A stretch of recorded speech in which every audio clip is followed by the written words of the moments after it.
6 hours a day, 42 hours a week, 168 hours a month, over 2,000 hours a year.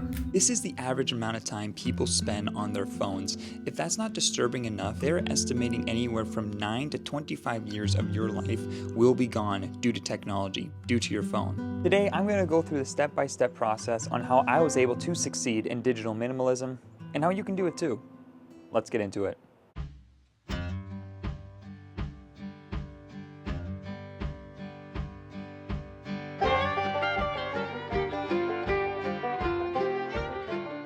Step 1, build a hobby list. Guys, if you could just take one thing away from this video, this would be it. Before buying a dumb phone, before making any major changes, this step is crucial. Just to give you an idea, my hobbies include, and not limited to, reading, filming, editing, building a business, cooking, building a budget, acting, hunting, camping, hiking, working on the cabin, working on the farm, learning harmonica, butchering, and etc. And it is ever growing. The average American spends close to 6 hours a day on their phone, which means if you are going to take that away, you're going to have 6 hours of free time, which sounds great in theory, but I promise you, you're going to get bored very, very quick. Do something like this so that you don't end up just going back to your old ways. Figure out the system that works for you. Guys, before you go ahead and just buy the Light Phone 2 or the Light Phone 3, my mistake, you need to figure out what system works best for you. I've identified 4 different systems I think would make the most sense for most people. The first one is simply converting your smartphone into a dumb phone. Now guys, in my personal opinion, I don't actually like this option, but it does work in certain circumstances. For example, if you're an Uber driver and you need Uber, the app, or if you are a food delivery guy, or if you need the camera on your phone for something very specific, then this option can work. There are videos on how to convert your phone into a dumb phone, so if that is you, it might be worth looking into. The second option, in my opinion, the better one out of the two, is going with a dumb phone that can accept third-party apps. For example, the Cat S22 Flip, or the Palm phone, or the Jelly Star, or the Medita Compact. All these guys can accept third-party apps, but they're very limited in what they can do, like a dumb phone. So in that regard, I would recommend that over personally going and converting your phone into a dumb phone. Now, a third option is just simply going with a dumb phone and companion device, like an iPad and a dumb phone, or a computer and a dumb phone. What this does is it creates separation. Separation from the apps that you do need on a daily basis, but you don't need to bring with you everywhere you go. There are apps I do need on a daily basis. I think everyone can say that. Like Gmail, my banking app, Marco Polo, YouTube Studios, whatever. It doesn't mean I need them everywhere I go.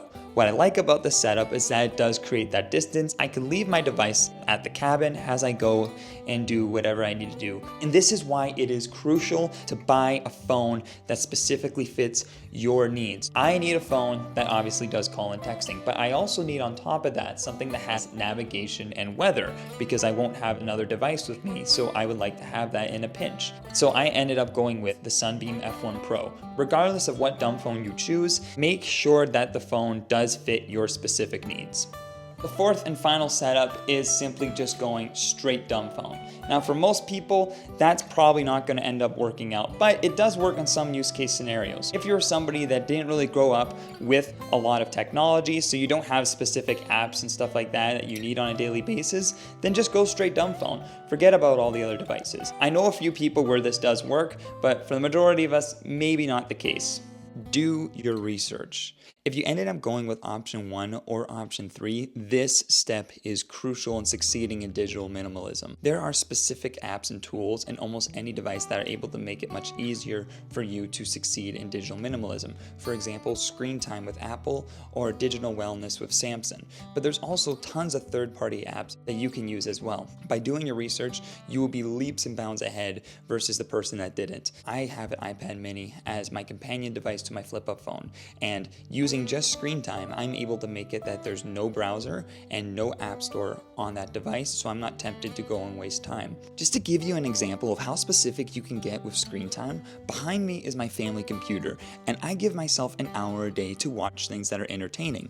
Using just screen time, I'm able to do that, to break only an hour out of my day to watch something that I enjoy. Other than that, it'll kick me off throughout the day until my hour comes up, which is super cool. But going even further than that, I tend to have a bit of a buying issue. We'll get into that in just a second. So using just screen time, I'm able to block very specific websites off so that I can't access them when going on the internet. This is things like Amazon, eBay, Facebook Marketplace, Temu, AliExpress. You can block these very specific websites and it will not let you go on them and waste time.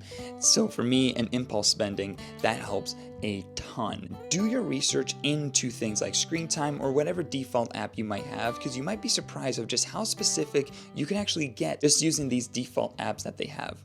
Which leads into my last point, which is, what is your why? This is going to continue to push you forward.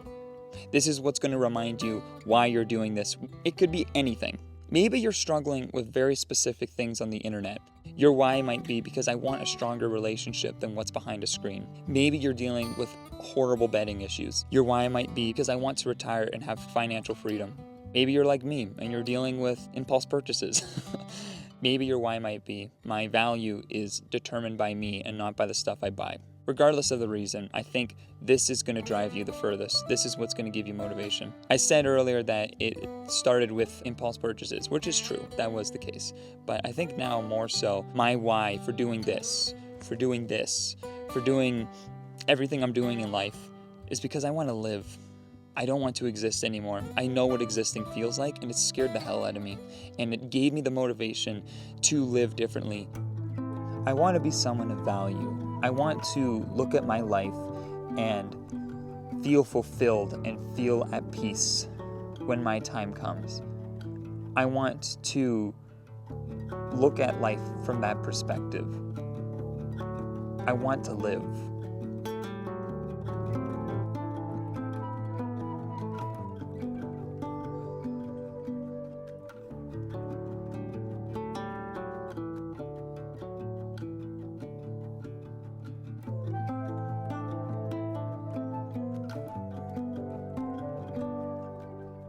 Thank you for watching.